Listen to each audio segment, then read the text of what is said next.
แอดจอยยักเดือนแล้วนี่ฮะไม่ใช่ปลุกติดบ่ล่ะไปไม่ใช่ปลุกลูกบ่เนาะไม่4 เดือนให้จักเดือนนี่ยาคือท่วมแล้ว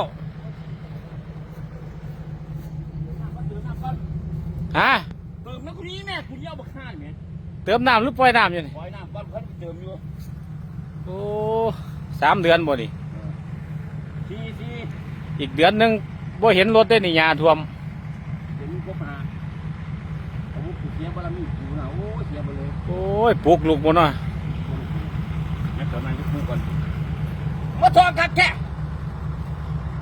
เสียทุกรอบกี่คนเสียพาผู้หอยเด้งๆอยู่โอ้เมียกูไปสั่งไปให้เรื่องของหมาผ้าขี้ริ้วอยู่เฮียนยังขาวกว่านี้ได้นี่นะไว้ไอ้ผ้าคิ้วสีขาวอันนี้สีดำเนาะ